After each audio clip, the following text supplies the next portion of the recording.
안녕하세요. 제주도 푸른 바다에서 물질을 하는 60대 후반 해녀입니다. 바다를 일터 삼아 거친 파도에도 굴하지 않고 40년을 살았네요. 그러다 보니 바다, 육지 할 것 없이 사연이 참 많기도 합니다. 하나 있는 아들도 잘 키웠으니까 이제는 작은 일에도 일이 일비하지 않고 살아가나 했죠. 그런데 인생이 왜 이렇게 굴곡지기만 한 건지 몇 달 전 저는 아들 결혼 문제로 골머리 썩는 일이 있었습니다.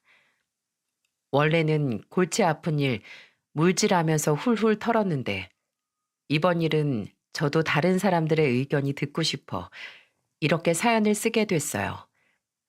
그러니 제 굴곡진 사연 들어주시고 부디 많은 조언 부탁드립니다. 저는 일찍 남편을 먼저 떠나보내고 혼자서 아들을 키웠어요. 제주도에서 신혼생활을 시작했던 저는 아들을 낳고 얼마 지나지 않아 바다에 남편을 뺏기고 말았죠. 바다에서 남편 잃고 해녀로 살면서 아들 키웠다고 하면 사람들이 참 지독한 사람이라고 해요. 그런데 어쩌겠습니까? 배운 게 도둑질이라고 물질 말고는 아들과 둘이 살 방법이 없으니까 다시 바다로 갈 수밖에 없었습니다. 제 남편은 유독 어려운 상황에 있는 사람을 보면 그냥 지나치지를 못하는 사람이었어요. 그래서 늘 다른 사람이 보는 남편은 좋은 사람이었지만 늘 어딘가 다치고 집에 오는 남편을 보는 가족 입장에서는 참 답답한 사람이었죠. 자기 몸 살릴 줄도 모르고 도움이 필요한 상황에 무조건 나서는 남편을 보면 저러다 언제 한번 큰 사고 나는 건 아닌가 노심초사였답니다.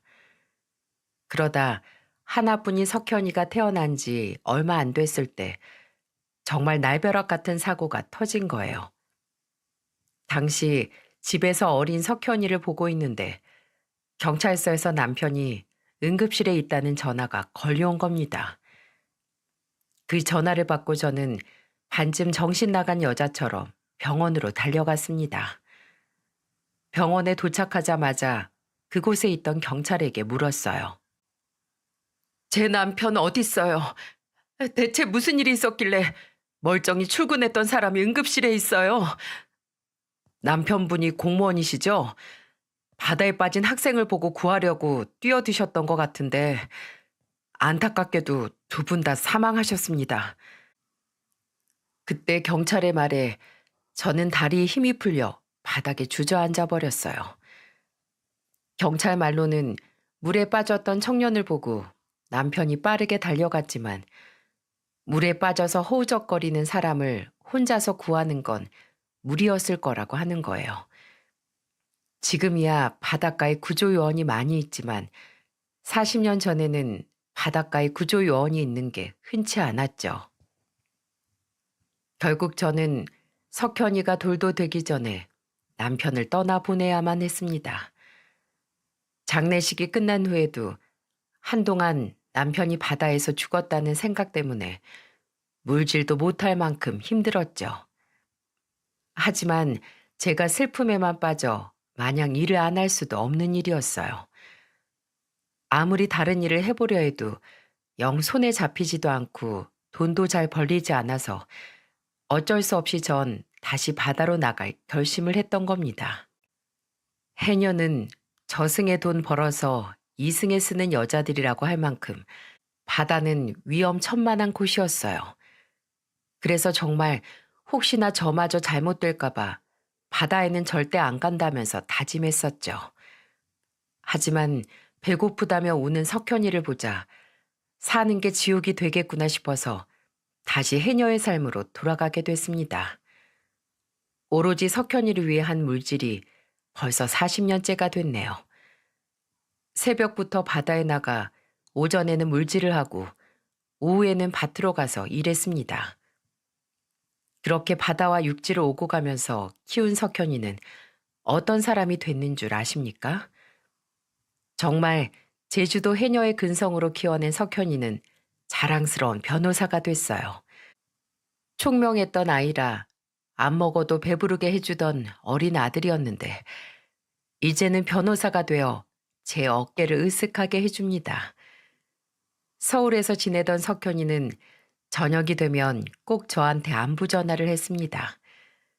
하루도 빼먹지 않고 전화해 밥은 먹었는지 제가 아픈 곳은 없는지 물어봤죠. 그러다 한 번은 제가 다른 일 때문에 전화를 못 받았다가 뒤늦게 받은 적이 있었는데 석현이가 놀란 목소리로 말했습니다. 엄마, 전화 안 받아서 깜짝 놀랐잖아요. 다른 것 좀 하느라 핸드폰을 못 받지 뭐야. 제주도에 있는 엄마 땅으로 꺼질까 봐 그래? 뭘 그렇게 놀라? 안 그래도 제주도에 엄마 혼자 지내는 거 마음에 걸리는데 전화까지 안 받으면 제가 걱정돼서 일이나 할 수 있겠어요? 아이고, 우리 아드님 언제 이렇게 커서 이 엄마 걱정을 다 하고 있을까? 걱정 마. 해녀 인생 40년이면 소도 때려잡으니까 걱정을 말어. 저는 대수롭지 않게 말했는데 석현이는 제주도에서 혼자 지내는 저를 많이 걱정하고 있었던 겁니다. 그때 석현이 말을 듣고 저는 괜히 가슴이 뭉클해지기까지 했어요. 남편도 없이 이 작은 아이를 어떻게 키우나 앞길이 까마득했는데 이제는 석현이가 저를 걱정하고 있는 걸 보니 다 키웠구나 싶었죠. 어느덧 30대 후반이 된 석현이가 전문직이라 그런지 주변에서 선자리도 참 많이 들어왔습니다.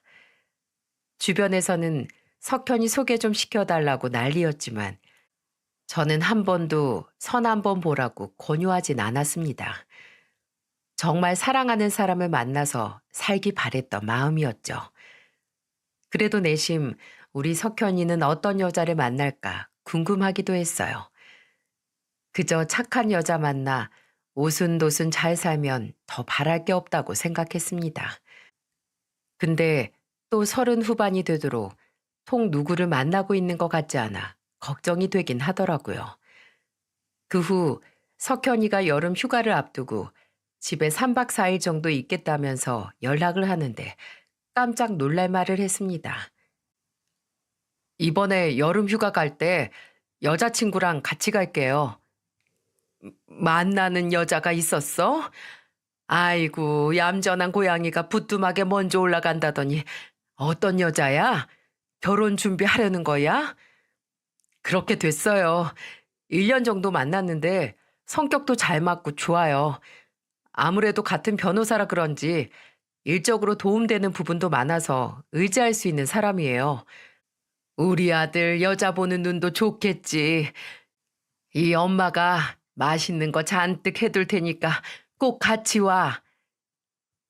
저는 아들이 여자친구를 데리고 제주도로 온다는 말에 신이 났습니다. 누굴 만나도 제대로 소개시켜 준 적이 없었는데 3박 4일이나 있다 가겠다는 걸 보니까 정말 괜찮은 여자를 데려오는구나 싶었습니다.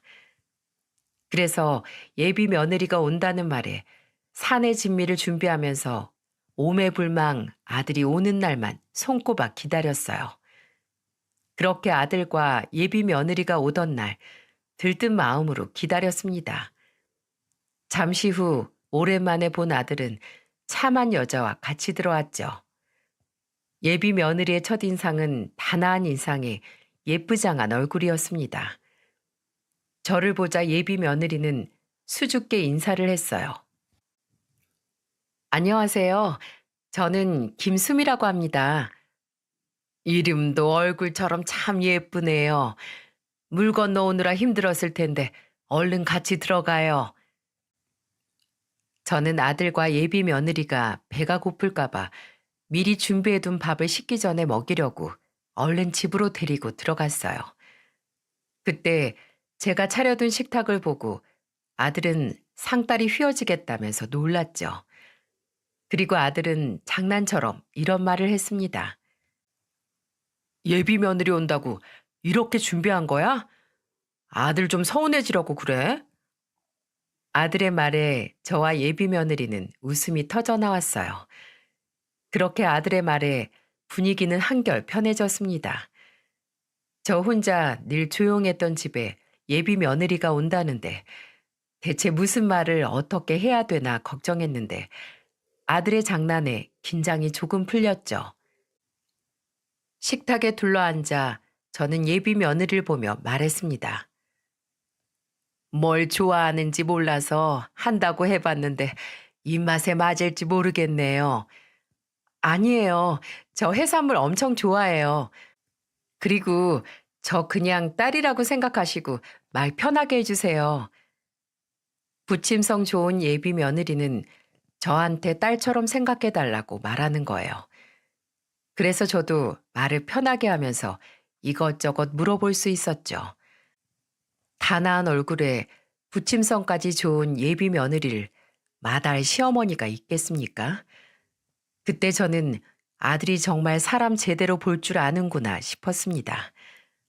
하지만 옛말에 사람은 길게 봐야 한다는 말이 있듯이 제가 본 건 예비 며느리 원래 성격 중 빙산의 일각이었어요.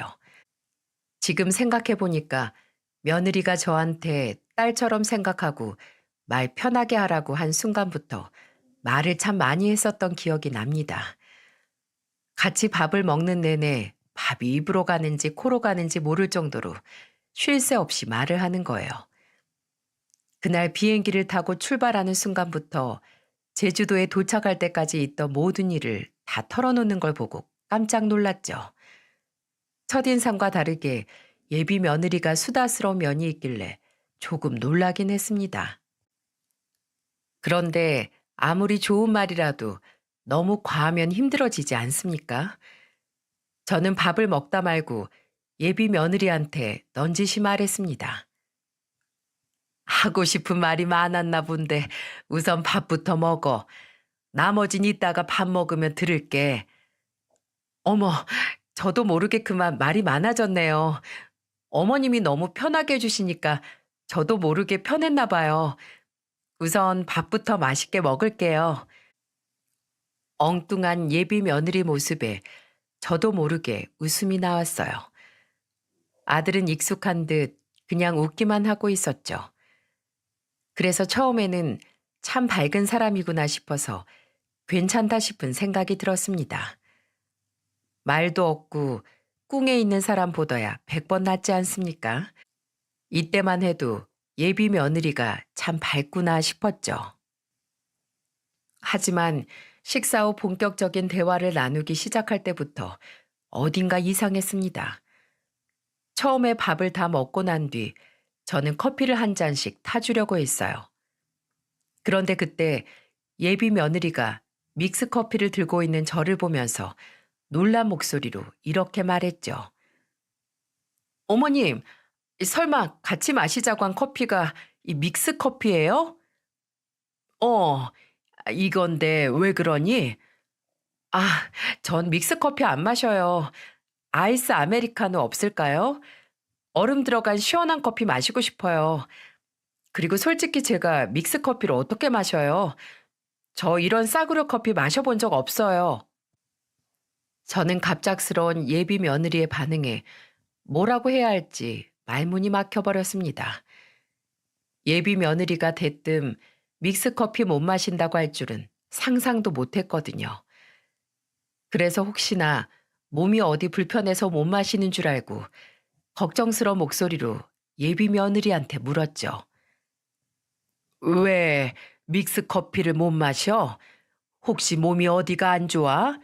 젊은 사람이 어디가 아프길래 믹스 커피를 못 마셔? 아니요. 제가 아파서 못 마시는 게 아니고 그냥 맛이 없어서 안 마셔요. 제 입맛에 안 맞는데 이걸 어떻게 마셔요? 예비 며느리가 밝은 목소리로 그냥 맛이 없어서 못 마신다길래 저는 당황했어요. 제주도에서 물질만 하니까 요즘 젊은 사람 만나볼 기회도 없고 아들도 워낙 주는 대로 잘 먹으니까 너무 당연하게 예비 며느리도 잘 마실 줄 알았죠. 그런데 또 한편으로는 여기가 카페도 아니고 어떻게 다 취향에 맞춰주겠습니까? 그래서 저는 제 옆에서 믹스 커피 말고 아이스 아메리카노는 없냐면서 묻는 예비 며느리를 보며 말했습니다. 반찬 투정도 아니고 지금 무슨 커피 투정이야? 그럼 그냥 물 마셔. 이 허허벌판에 아이스 아메리카노가 어디 있겠어? 난 또 몸이 안 좋아서 못 마시는 줄 알았네. 내가 얼음 넣어줄 테니까 얼음물 시원하게 한 잔해. 제가 얼음물을 주겠다면서 말하자 예비 며느리는 어쩔 수 없다는 듯 알겠다고 하더군요. 처음에는 뜻밖의 반응에 당황하긴 했는데 없는 걸 어떻게 해주나 싶어 그냥 시원한 물 한 잔을 떠줬습니다. 결국 아들과 저만 커피를 마시고 예비 며느리는 얼음물을 마시면서 대화를 시작하게 됐어요. 저는 예비 며느리에게 궁금했던 것들을 물어봤습니다. 예비 사돈댁이 궁금했던 저는 이것저것 물어봤는데 사업을 하는 집안이었어요. 들어보니까 안사돈은 가정주부로 집에만 있었고 바깥사돈은 개인 사업을 하고 있었죠. 그래서 괜히 저희 아들이 꿀리진 않을까 걱정이 들기까지 했습니다. 그런데 그때 예비 며느리가 이런 제 속도 모르고 정말 해맑은 얼굴로 저를 보며 이렇게 말하는 거예요. 어머님, 혹시 저희 결혼하면 서울 와서 같이 사실 건 아니시죠? 뭐? 내가 서울을 왜 가? 너 나 모시고 살려고? 아니요. 주변에서 다들 걱정하더라고요. 홀어머니 혼자 아들 키워낸 집은 아들 장가 보낼 때 서방이랑 아들을 동시에 뺏기는 기분이라면서요. 그래서 홀어머니가 며느리 질투하느라 신혼집까지 쫓아올지도 모른다고 하던데요. 그래서 물어본 거예요. 결혼 후에 시어머니가 될 사람한테 하는 예비 며느리의 질문 어떻게 들리시나요? 저는 이 질문을 듣고 좀 불쾌했어요. 예비 며느리가 눈치가 없어서 저런 질문을 하는 건지 아니면 나한테 신혼집 자주 오지 말라고 벌써부터 눈치를 주는 건가 하는 생각까지 들었습니다. 제가 어처구니 없는 표정을 하니까 아들은 예비 며느리한테 무슨 그런 질문을 하냐며 다그쳤어요. 그러자 예비 며느리가 억울하다는 듯이 말하는 겁니다. 이런 문제는 제대로 짚고 넘어가야 나중에 어머님이랑 나도 편하게 지낼 수 있지. 결혼했는데 갑자기 같이 살게 되면 난 어떻게 살아? 너는 걱정도 팔자다. 이 좋은 제주도를 두고 왜 꽉 막힌 서울로 가겠어? 네가 나한테 서울 오라고 바짓가랑이 붙들고 매달려도 안 갈 테니까 그 엄한 소리 하려거든 하지 마. 어머님, 혹시 화나신 건 아니죠? 저는 그냥 어머님이랑 작은 오해 없이 지내고 싶어서 그랬던 거예요. 됐다. 너야말로 서울살이에 지쳤네 만회하면서 은근슬쩍 제주도에 눌러앉을 생각 마라. 예비 며느리의 선을 넘는 질문에 저는 기분이 안 좋았습니다. 그래서 예비 며느리한테 저도 모르게 단호한 목소리로 한마디 한 거예요. 결국 저는 커피 마시면서 여러 대화를 나누려다가 쓸데없는 말에 기분만 상해버렸어요. 그날 저녁 아들은 제 방으로 와서 저한테 조심스럽게 묻더군요. 엄마, 아까 기분 안 좋으셨죠? 나쁜 애는 아닌데 가끔씩 저렇게 눈치 없을 때가 있어요. 내가 언제 너 결혼하면 나 데리고 살라고 한 적 있니?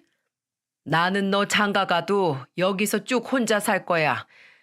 근데 왜 아무 생각도 없던 사람을 아들 뺏기고 심술 부릴 사람으로 만들어?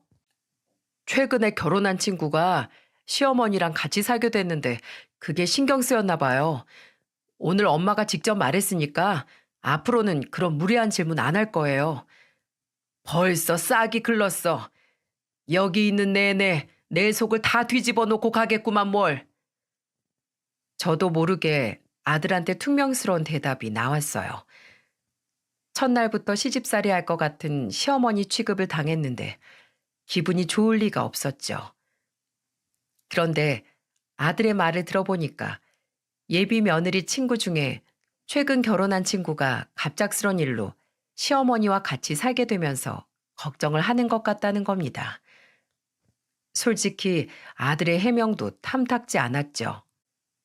저 같은 경우에는 아들과 예비 며느리가 휴가처럼 3박 4일 쉬러 왔던 것처럼 만약에 제가 아들 보러 서울 갔을 때 잠깐은 자고 갈 수 있는 거 아닙니까?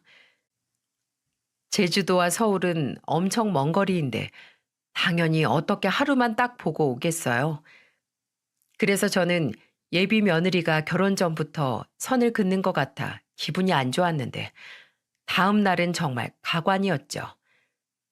그 다음 날에는 제가 새벽에 물질을 나가야 했어요. 보통 물질 한번 나가면 새벽에 나가 오후 점심이 조금 지난 시간에 들어오는 게 보통이었습니다. 다음 날 괜히 싫어 온 애들 깨우고 싶지 않아 조용히 새벽에 일을 하러 나갔죠. 새벽에 나가 물질을 하고 오후쯤 무트로 돌아왔는데 저를 기다리고 있는 아들을 보고 깜짝 놀랐어요. 당연히 집에 있을 줄 알았던 아들이 저를 기다리고 서 있는 걸 보고 놀란 목소리로 말했죠. 석현아, 집에서 쉬고 있지 뭐하러 왔어? 그냥 엄마 일하러 간 것 같길래 배고플까 봐 밥 좀 차려두고 나왔어요. 뭐? 네가 밥을 차렸어? 이야, 이게 얼마 만에 받아보는 아들 밥상이야. 내가 말년에 호강하는구나. 아들의 말에 저는 피곤함도 잊은 채 아들과 같이 집으로 향했습니다.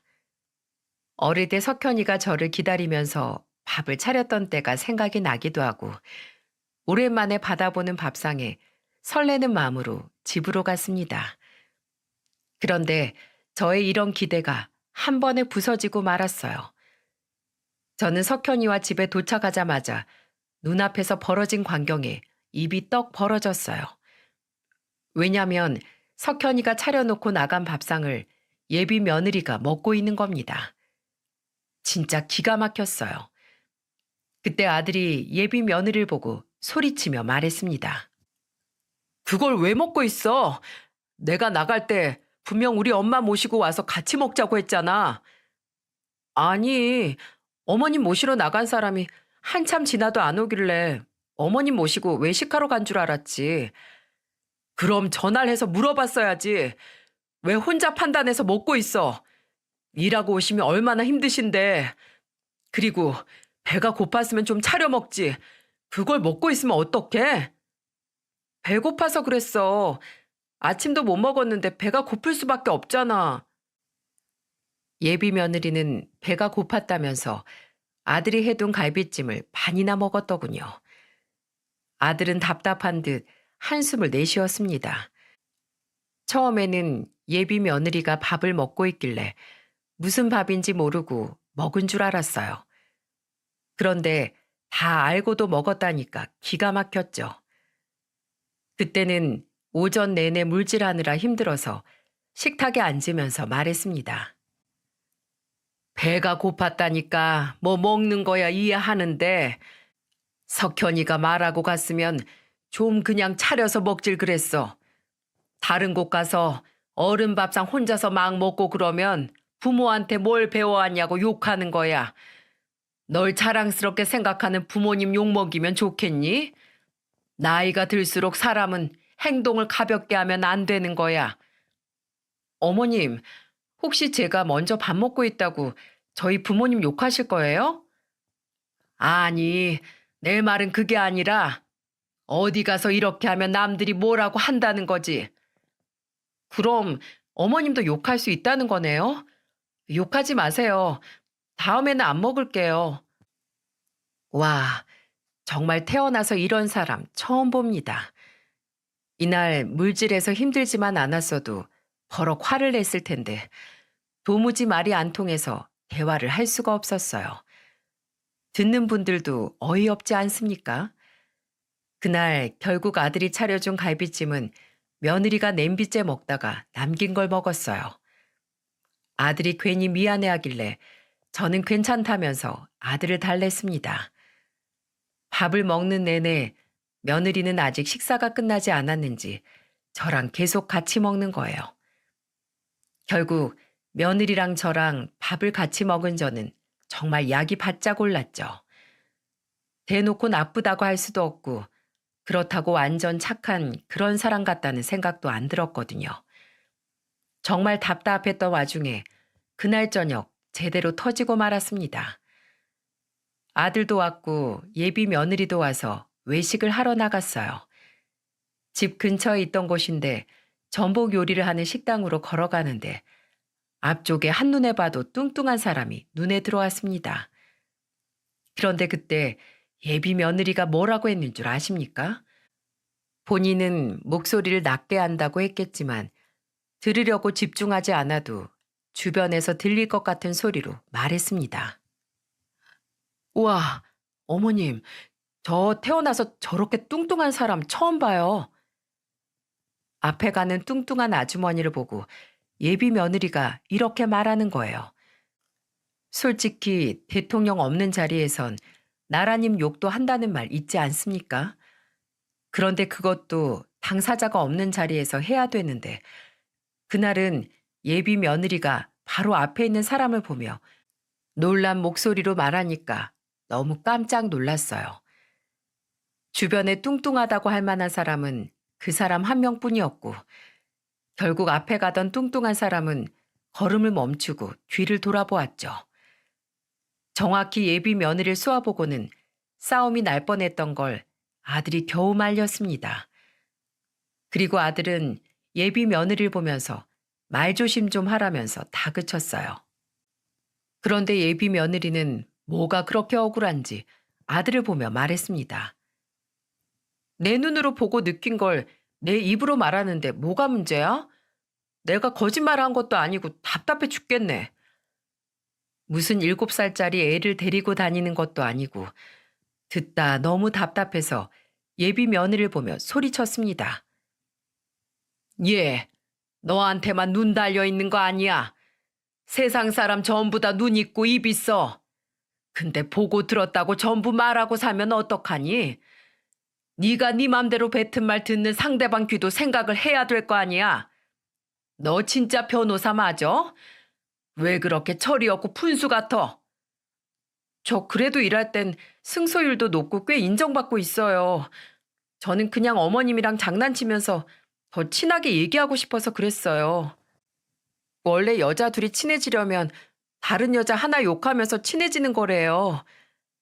그렇게 친해진 관계가 친한 사이라고 할 수 있겠어? 보고도 못 본 척, 들어도 못 들은 척 하고 살아야 주변에 적이 없는 거야. 본의 아니게 며느리한테 잔소리를 늘어놨어요. 하지만 그렇게 안 하면 제 말을 못 알아먹을 것 같았죠. 진짜 이런 예비 며느리가 변호사라는 게 놀라웠습니다. 그런데 말을 다른 사람 눈치 안 보고 직설적으로 하는 성격이 일할 땐 장점이 되는 건지 일할 때는 아무런 문제가 없다는 거예요. 제가 너무 답답해서 아들한테 예비 며느리 일 제대로 하는 거 맞냐면서 물어봤었죠. 사람이 좋은 직업 가지고 있다고 해서 사람의 내면까지 괜찮은 건 아닐 수 있겠구나 싶었습니다. 결국 아들과 예비 며느리가 쉬다가 돌아가는 날 아들은 곧 날짜를 상의해서 상견례 날짜를 잡을지도 모른다고 말했죠. 저는 아들한테 알겠다며 대답을 하고는 돌려보냈습니다. 아들이 제주도에 왔다 갔는데 이렇게 찜찜한 건 처음이었던 것 같아요. 3박 4일 동안 예비 며느리가 하는 걸 쭉 봤는데 아들이 과연 잘 살 수 있을까 의문이었죠. 그래도 아들이 좋다는데 제가 말릴 힘이 없었어요. 그래서 결국 상견례까지 하게 됐습니다.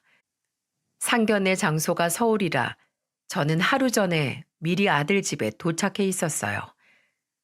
그리고 다음 날 아들과 같이 상견례 장소로 향했죠. 원래 성격이 한 번 시간이 정해지면 미리 도착해 있는 편이라 아들과 같이 10분 전에 도착해 있었어요. 그런데 시간이 20분이 지나도록 예비 며느리와 사돈 부부가 올 생각을 안 하는 겁니다. 그래서 아들이 계속해서 전화를 했고 잠시 뒤 예비 며느리와 사돈 부부가 약속 장소에 도착했어요. 그런데 어쩜 그렇게 뻔뻔한지 웃으면서 들어오더니 안사돈이 이렇게 말하는 겁니다. 어머, 저희가 좀 늦었죠? 원래 학교 다닐 때도 가까이 사는 애들이 더 자주 지각한다잖아요. 죄송해요. 정말 미안한 게 맞긴 한 건지 안사돈은 화난 얼굴로 사과를 하더라고요. 그때 예비 며느리가 누구를 닮았나 싶었는데 안사돈을 빼다 박았구나 싶었습니다. 그런데 그때 같이 들어오던 사돈 처녀가 안사돈을 보며 날카롭게 말했어요. 엄마, 진짜 하나도 안 미안해 보여. 이럴 땐 그냥 좀 미안하다는 말만 하면 깔끔하잖아. 넌 꼭 여기까지 와서 잔소리하고 싶어? 내가 답답해서 그래. 상견례에서 누가 그런 말을 해? 예비 사돈댁을 보니 사돈 처녀는 딱 봐도 이런 적이 한두 번이 아니라는 듯 말하고 있었죠. 시작부터 삐걱거리는 상견례 시작이 안 좋다고 느꼈습니다. 그런데 그 이후부터 예비 사돈 부부 실체를 보고 정말 한숨만 나왔어요. 원래 약속 시간보다 30분이 지나고 모두 다 같이 자리에 앉아 바깥 사돈은 저를 보며 말했습니다. 사별하시고 혼자 아들 키우셨다고 들었는데 아들 정말 잘 키우셨어요. 제가 해준 게 뭐가 있겠어요. 석현이가 워낙 공부를 잘했던 애라서 다행이었죠. 부모님을 안 닮아서 사이가 다행인 건가요? 아, 근데 사돈 고등학교는 졸업하신 거 맞죠? 저희가 워낙 학벌에 민감해서요. 그때 바깥 사돈의 갑작스런 질문에 저는 마치 상견례 자리가 아니라 면접이라도 보러 온 줄 알았어요. 갑자기 고등학교 졸업은 했냐고 묻길래 기분이 상해 저도 쏘아붙이듯 말했습니다. 아, 며느리가 누굴 닮았나 했는데 아주 판박이시네요. 떠오르는 대로 모두 터놓는데 그게 집안 내력인가 보네요. 요즘 자기 주장 잘하는 사람이 이긴다던데 사돈이랑 며느리는 어딜 가도 이기시겠어요? 그게 서로 더 편할 수 있죠. 우선 식사부터 하세요. 제가 비꼬듯이 욕을 해도 못 알아먹는 걸 보니까 아예 둘 다 듣고 싶은 말만 듣고 듣기 싫은 말은 아예 안 듣는 것 같았죠. 정말 아들 상견례만 아니었으면 진작 자리를 박차고 나갔을지도 모릅니다. 하지만 아들이 좋다는데 제가 협조를 해야 되지 않겠습니까? 그런데 예비 사도는 뭐가 그리 마음에 안 드는지 갑자기 꼬투리를 잡으며 묻기 시작했어요. 특히 안사돈이 저를 보며 이렇게 말하더군요. 저는 딸 변호사 만들려고 서울에서 유명하다는 학원 다 쫓아다니면서 가르쳤거든요. 근데 사돈은 아들 교육에 전혀 신경 안 쓰셨다면서요? 자기 공부 알아서 하는 거지 제가 시킨다고 하겠나요? 그리고 안 시켜도 알아서 워낙 잘하던 애라 걱정이 없었어요. 학교 공부 잘하면 됐지 학원 공부를 뭐하러 시켜요? 나중에 사교육 없이 자식 변호사 만들기 뭐 이런 거 책 쓰셔도 되겠어요. 근데 꼭 애들 학원 보낼 돈 없는 부모들이 사교육이 쓸데없다고 하더라고요. 그냥 솔직하게 돈 없어서 못 보낸다고 하면 될걸. 왜 그러나 몰라. 마지막 자존심인가 봐요. 안사도는 사교육 이야기를 하면서 갑자기 돈이 있네 없네 얘기까지 했어요. 그런데 뉘앙스가 꼭 제가 돈이 없어서 석현이를 혼자서 공부하게 만든 사람처럼 말하는 겁니다. 그때부터 안사돈이 뭔가 눈치가 이상했죠. 그래서 저는 안사돈을 보고 예비 며느리를 보고 느꼈던 걸 은근히 흘렸습니다. 근데 사교육 받고 큰 애들 보니까 꼭 다 알려줘야 알더라고요. 기본적인 눈치가 없다고나 할까요? 하나부터 열까지 다 알려줘야 알아먹고 영 보기 안 좋았어요. 나이 먹고도 눈치 없으면 누가 좋아합니까? 옳고 그른 게 뭔지 직접 눈치껏 배워야 하는데 그걸 못해서 좀 바보 같던데요. 사돈, 지금 누굴 보고 말씀하시는 거예요? 설마 우리 딸 보고 말하시는 거예요? 어머, 아닙니다. 왜요? 며느리 될 애가 눈치가 좀 없나요? 막 눈앞에 뚱뚱한 사람이 있으면 뚱뚱하다고 말해버리고 그래요? 누가 그래요? 제 딸은 안 그래요. 제 말에 안사돈은 당황해 보였고 그때 옆에 있던 사돈 처녀가 예비 며느리를 보며 말했습니다. 눈치 없는 사람 완전 언니 아니야? 언니 맨날 그런 막말하고 다니다가 여기저기서 싸움 날 뻔하잖아. 와, 어릴 때부터 학원을 그렇게 많이 다녀서 이렇게 됐나 봐. 언니 어떡하냐? 사돈 처녀는 옆에서 예비 며느리를 놀렸어요. 왠지 둘이 앙숙 같다는 느낌이 들었죠. 안사돈이 계속 저와 아들을 무시하는 것 같아 한 방 먹이려던 건데 사돈 처녀 덕분에 제대로 한 방 먹였네요. 그때 아들 표정을 보니까 점점 안 좋아지는 것 같았죠. 혹시나 이 자리에서 제가 말을 너무 막 하는 것 같아 불편해서 그런가 싶어 아차 싶었습니다. 저는 괜히 예비 사돈이 아들을 무시하게 될까봐 저도 같이 세게 나가려고 했던 건데 그 모습을 아들이 불편해할 줄은 몰랐죠. 그래서 그때부터 말을 좀 줄여야겠다 싶었습니다. 그런데 돌아가는 상황을 가만 보니까 예비 사돈 부부는 저희 집이 본인 집안과 급이 안 맞는다고 생각했던 것 같아요. 상견례 내내 돈 타령을 하는데 노이로제 걸리는 줄 알았네요. 대화가 진행될수록 아들 표정은 점점 굳어지고 사돈 부부는 금전적인 눈치를 주기 시작했죠. 그러다 신혼집 이야기가 나왔는데 그때 바깥 사돈이 저를 보면서 이렇게 말하는 겁니다. 결혼할 때 보통 집은 남자들이 해와야 되는 건데 설마 대출 껴서 사오실 건 아니죠? 제가 듣기로 신혼집은 둘이서 모은 돈이랑 대출 조금 받아서 한다고 하던데요. 대출이라뇨? 저는 제 자식들 키울 때 애들 앞에 대출이라는 건 생각해 본 적도 없습니다. 근데 이제 와서 결혼하는데 대출이라뇨? 그럼 그 대출금은 사위가 혼자 갚는 겁니까? 둘이 사는 집인데 같이 갚아야죠. 서울의 신혼집을 어떻게 대출 없이 구합니까? 그거 너무 욕심이죠. 그리고 요즘에는 신혼부부들 다 대출 끼고 산다는데 부모라고 해서 꼭 신혼집을 다 해줄 필요가 있나요? 세상에 서울의 신혼집을 대출 없이 구할 수 있는 사람이 몇이나 될까요? 결혼할 때 집은 남자가 해야 된다면서 괜히 저한테 눈치를 주는 겁니다. 그래서 저도 몇 마디 했더니 갑자기 바깥 사돈이 정색을 하는 얼굴로 저를 보며 말했습니다. 사돈, 제가 이런 말까진 안 하려고 했는데 돈이 없으면 그냥 없다고 하세요. 괜히 남들은 대출 끼고 산다는 핑계 대면서 말하면 마음이 편하세요? 가만 보니까 해녀 주제에 아들 하나 잘 키워서 팔자 펴보려는 것 같은데 천만에요. 팔자 바꾸는 게 쉬운 줄 압니까? 뭐요? 팔자를 펴요? 지금 말 다 하셨어요? 여자 팔자 뒤웅박 팔자라고 해도 과부 팔자는 쉽게 안 바뀌어요. 왔다. 해녀 주제에 팔자 한번 피셨네.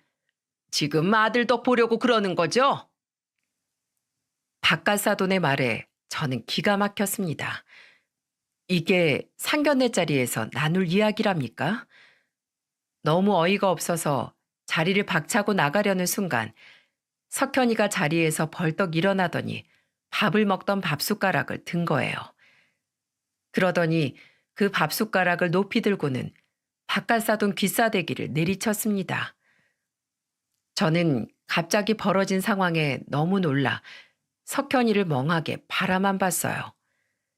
그때 석현이한테 귀싸대기를 맞았던 바깥 사돈은 바닥에 철퍼덕 넘어진 채 뺨을 잡고 일어났습니다. 그리고 석현이는 삿대질을 하면서 소리쳤어요. 야, 너 뭐 하는 놈이야? 갑자기 멀쩡한 사람 뺨을 쳐? 너 변호사 맞아? 너 양아치 건달이지? 양아치 건달은 그쪽이지. 과부 팔자? 당신이 뭔데 우리 엄마 인생을 함부로 무시해? 당신이 뭔데? 돈 있으면 다야? 나는 돈만 알고 사람 귀한 줄 모르는 당신 같은 사람들이랑 같이 살 생각 눈꼽만큼도 없어. 석현이는 저를 얕잡아 보던 바깥 사돈한테 화가 단단히 나 있었습니다. 그러자 석현이한테 예상치 못하게 한 방 먹은 바깥 사돈은 더 언성을 높이더니 석현이를 보며 소리쳤어요. 야, 너 변호사 됐다고 지금 까부는 거야? 돈 없으면 전문직이고 뭐고 다 소용없어. 네가 알기나 해? 그래봐야 개천에서 난 용은 개천을 벗어날 수가 없다고. 너 그거 알고 내 딸이랑 결혼해서 팔자 바꿔보려고 한 거잖아. 내 말이 틀려? 웃기고 있네. 당신 딸한테 물어봐. 누가 쫓아다녀서 만나게 된 건지. 당신 딸이 매일같이 도시락 해다 주고 편지도 매일같이 보내다가 어쩌다 눈 맞은 거니까 당신 딸한테 물어봐. 뭐야? 너 지금 뚫린 입이라고 내 딸에 대해서 함부로 말해? 이런 그지 새끼가 어딜 잘났다고 떠들어. 너 이 그지 새끼, 너 이리 와. 바깥사도는 석현이를 한 대 칠 것처럼 난동을 부렸고 저는 그때 옆에 있던 물통을 들고 바깥사돈한테 물을 뿌렸습니다. 그리고 식탁에 있던 국자를 들고 바깥사돈을 보며 소리쳤어요. 지금 내 새끼한테 그지 새끼라고 한 거야? 너 대한민국 해녀가 얼마나 독한지 나한테 맛 좀 볼래? 어딜 감히 내 새끼한테 그지래? 이런 교양머리 없는 집구석이랑은 절대 결혼 못해. 제가 국자를 들고 흔드니까 안사도는 소리를 지르다 그냥 뛰쳐나가버렸고 예비 며느리는 겁에 질려서 식당 구석을 갔습니다. 그리고 사돈 처녀는 바깥 사돈을 잡고는 저한테 짧은 사과만 하고 끌고 밖으로 나가버렸어요. 순식간에 아수라장이 된 상견례 장소에는 저와 석현이 예비 며느리만 남아 있었어요. 그때 아들이 예비 며느리한테 가서 단호한 목소리로 말했습니다. 나는 어떻게든 너 눈치 없는 거 이해하면서 살아보려고 했어. 그래도 속은 나쁜 애가 아닐 수 있으니까. 너 그런데 아까 밖에서 친구랑 통화할 때 우리 집 털면 먼지만 나오는 집이라고 욕하더라? 그러면서 뻔뻔하게 이 자리에 앉을 수가 있어? 오빠, 미안해. 친구랑 통화하다가 나도 모르게 나온 말이야. 표현이 좀 듣기 거부겠지. 이해 좀 해줘. 한 번만. 아니, 나는 너도 이해 못하고 너희 집안도 모조리 다 싫어. 너 다신 연락하지 마. 석현이가 단호하게 말하고 나가려 하자 예비 며느리는 갑자기 다리를 붙들고 매달렸습니다. 그러더니 제발 자기를 버리지 말라면서 말했어요. 꼭 비련의 여주인공처럼 우는 예비 며느리를 떼어놓고 저는 이렇게 말했죠. 아들이 좋다고 해서 그동안 좋게 보려고 해봤는데 솔직히 네가 생각해도 너무했다 싶지 않어? 내 아들이 싫다면 나도 싫다. 그러니까 다신 이런 식으로 석현이 찾아오기만 해봐. 다시는 석현이한테 매달리지 말라고 엄포를 하고 나왔어요. 석현이는 식당을 나오자마자 눈물을 글썽거렸습니다. 저도 저지만 누구보다 상처받았을 사람이 석현이라는 생각이 들었죠. 그래서 말없이 석현이의 등을 토닥였어요. 그러자 석현이는 저를 보며 미안한 목소리로 말했습니다. 엄마, 죄송해요. 제가 너무 사람 볼 줄을 몰랐어요. 저 때문에 괜히 엄마까지 힘들게 했어요. 아니야. 나는 너 때문에 힘들었던 적 한 번도 없어. 오히려 너만 보면 힘이 나서 엄마 물질할 때도 전복도 3개씩 따고 그랬어. 너 알지? 해녀가 전복을 바다에서 따려면 어려운 거 너 알잖아. 나는 석현이 너만 떠올리면 좋았던 일뿐이니까 걱정하지 말어. 돈 없는 엄마라 내가 미안하다. 아니에요. 전 엄마한테 받은 게 더 많아요. 그리고 제가 정말 사랑해요, 엄마. 그날 저와 석현이는 서로를 안아주면서 위로를 해줬습니다. 저는 항상 석현이가 알아서 잘한다고 생각했는데 이제 생각해보니 석현이는 제가 기뻐하는 모습이 좋아서 더 열심히 공부만 하려 했다는 생각이 들었어요. 끝까지 엄마한테 미안하기만 하던 석현이와 저는 같이 삼겹살에 소주를 한 잔씩 하면서 그날의 상처를 털었습니다. 그리고 석현이는 술을 마시다 저를 보며 이렇게 말했어요. 엄마, 앞으로 저 누구 만나면 다 엄마가 직접 보고 합격인지 아닌지 말해주세요. 난 이제 날 못 믿겠어요. 변호사님이 그렇게 말하면 지나가는 사람들이 다 웃네요. 그날 저는 석현이와 오랜만에 아무 걱정 없이 웃었던 것 같아요. 그리고 그 후 석현이는 예비 며느리와 헤어지기로 했다고 했죠. 저는 잘 됐다 싶었습니다. 평생 같이 살아야 할 인생의 동반자를 고르는 일인데 번갯불에 콩 볶듯이 구할 수 있겠습니까? 이혼보다는 파혼이 낫다고 저는 잘했다고 했죠. 그리고 제주도로 돌아가서 저는 변함없이 물질도 하고 오후에는 밭일도 하면서 지냈습니다. 그런데 한 번은 모르는 번호로 전화가 왔길래 받아보니까 예비 며느리인 거예요. 예비 며느리는 울먹이는 목소리로 이렇게 말했습니다. 어머님, 죄송해요. 정말 전화 안 하려고 했는데 오빠가 계속 제 전화를 안 받아서 이렇게 전화드렸어요. 저 정말 반성 많이 했고요. 이제는 제 문제가 뭔지 알았어요. 그러니까 제발 오빠 마음 좀 돌려주실 수 없을까요? 솔직히 저는 억울해요. 대체 네가 뭐가 억울하니? 그리고 네가 뭘 반성했다는 거야? 정말 반성했으면 이렇게 전화도 못할 텐데 여기가 어디라고 전화야? 네? 아, 그게 제가 눈치도 없고 또, 또 믹스커피를 싫어하고 정신 좀 차려라 정말. 너는 그 생각머리가 잘못된 거야.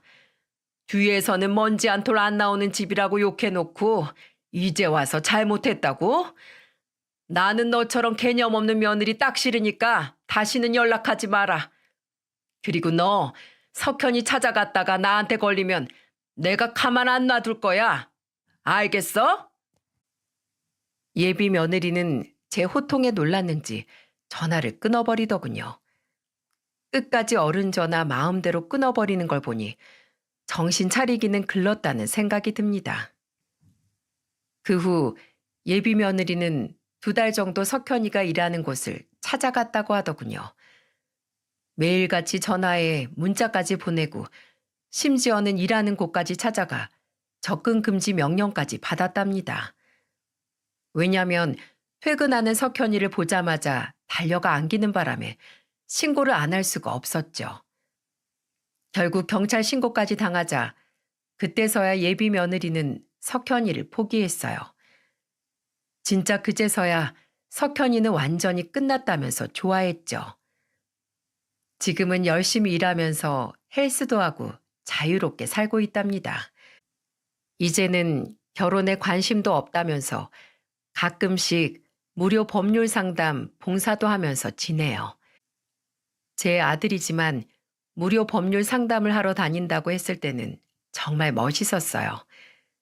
시골의 법을 몰라서 억울한 일을 당한 어르신들께 법률 상담을 도와주고 있죠. 너무너무 기특해서 하늘에 있는 남편도 흐뭇해할 것 같아요. 석현이가 겪은 일은 이렇게 일단락됐습니다. 오히려 석현이는 그때 결혼을 안 한 게 다행이라고 합니다. 그만큼 잘못됐다고 생각했을 때 바로 잡는 게 중요한 것 같네요. 괜히 꾸역꾸역 끌고 가면 그게 제일 후회되는 일이 될지도 모르니까요. 그러니 여러분들도 긴가민가 하는 일이 있다면 때로는 과감한 선택을 해보세요. 그런 선택들이 인생을 좀 더 좋은 방향으로 끌어줄 겁니다. 모두들 제 사연 어떠셨나요? 늙으니까 하소연하다 보니 길어졌는데 그래도 끝까지 들어줘서 감사드립니다.